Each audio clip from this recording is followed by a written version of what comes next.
What's up, guys?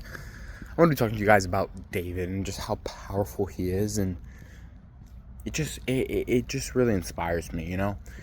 He he did what his earthly father told him to do.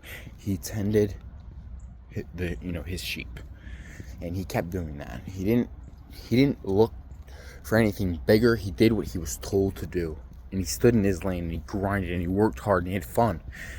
And it says, he was tending his father's sheep, all the many of them.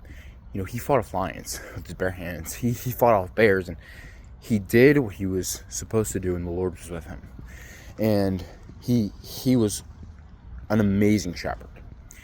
And then when the prophet came and was going to anoint a new king, what happened was he was out in the field, he was tending his sheep, and his brothers were like thinking they were going to get it because they were in the army. They were bigger, they were stronger, they were this, they were that.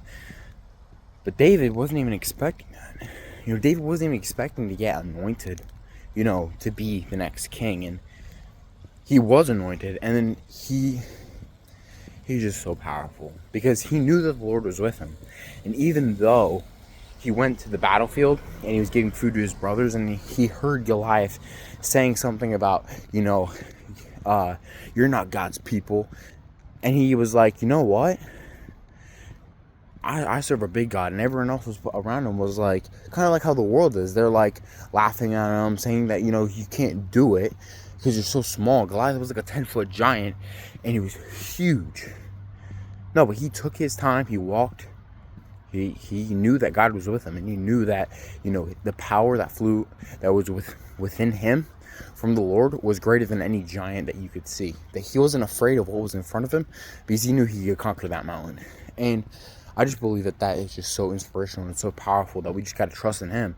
And he gives us our sling, and he gives us the ability to, take down our giants and take down the things that are, in our way. And we just gotta not look away from him. We just always gotta believe in him and believe in every single thing that he has given us, and just, believe in him and trust and know that he's going to, give us the power to conquer all things. Because if David didn't believe, he wouldn't have done that.